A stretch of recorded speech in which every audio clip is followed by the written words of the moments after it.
ঢাকার শহরের নতুন প্রতারণার ফাঁদ, সেটা হচ্ছে অভিনব স্টাইলে ভিক্ষা করা। আপনি দেখবেন ইয়াং ছেলে নেশার জন্য বাসে উঠে যায়।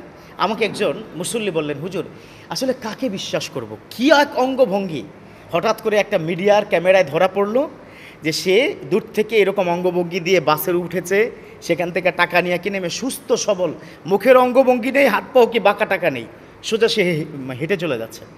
তাড়াতাড়ি মিডিয়াকর্মীকে ধরলো। মিডিয়াকর্মীদের কাজই তো এটা, তাই না? তারা যেখানে অসঙ্গতি সেখানে মিডিয়াকর্মী। মাশাআল্লাহ, আমার মসজিদে কিন্তু প্রচুর কি মিডিয়াকর্মী আছে, বিভিন্ন সোশ্যাল মিডিয়াতে তারা কাজ করে। আলহামদুলিল্লাহ, আল্লাহ তাদের এই কাজকে দিনের জন্য, ইসলামের জন্য, জান্নাত পর্যন্ত পৌঁছানোর জন্য সুযোগ করে দিক, পড়ুন আমিন।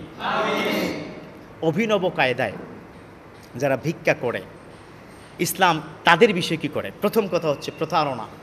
প্রতারণার শাস্তি সম্পর্কে আমার বিশ্বনবী বলেছেন, মান গাশশানা ফালাইসা মিন্না।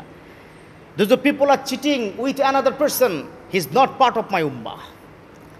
যে আমার উম্মতের সাথে প্রতারণা করবে সে আমার উম্মত না, আর যে আমার উম্মত না তার স্থান হলো আল্লাহর জাহান্নাম, সে কোশ্চিন কালেও আল্লাহর জান্নাতে যেতে পারবে না। দেখেছেন না আপনারা অভিনব কায়দায় প্রতারণা? কি ভয়ঙ্কর পরিস্থিতি। এখন এদেরকে ভিক্ষা দেওয়া যায় যাচ্ছে কিনা বা যাবে কিনা।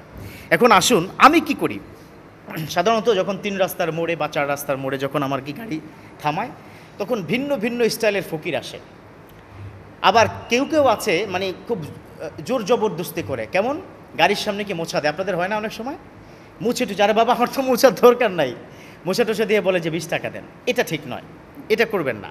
আর যদি টাকা থাকে দিয়ে দিন, তাকে বলবেন বাবা এই কাজটি করবে না, আমার তো মোছার প্রয়োজন নেই, তোমার টাকা দরকার, টাকা নাও।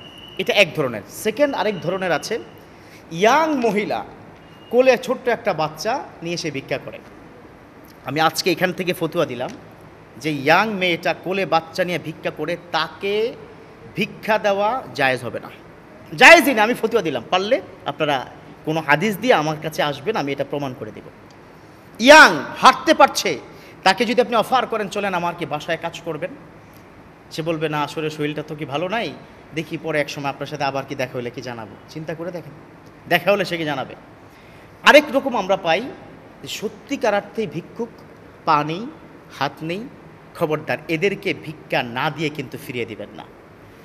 আমার রব্বুল আলামিন সূরাতুদ দোহার মধ্যে বিশ্বনবীকে ধমক দিয়ে বলেছেন, ফাআম্মাল ইয়াতীমা ফালা তাকহার ওয়া আম্মাস সাইলা ফালা তানহার।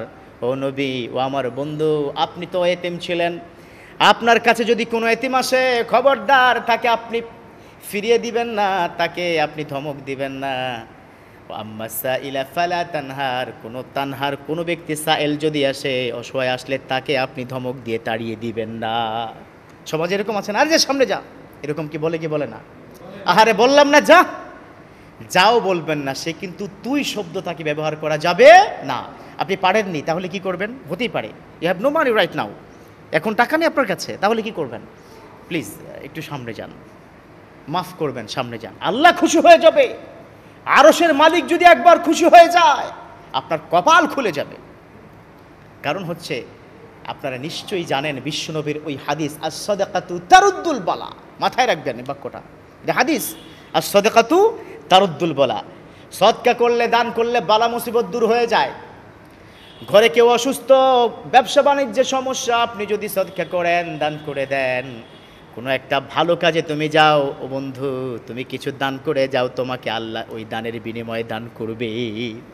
এই জন্য আম্মা সাইলা ফালা তানহার, কেউ চাইলে ফেরত দেবেন না। তারা কারা? অসহায়, গরিব, পা নেই, হাত নেই, এই ধরনের মানুষ।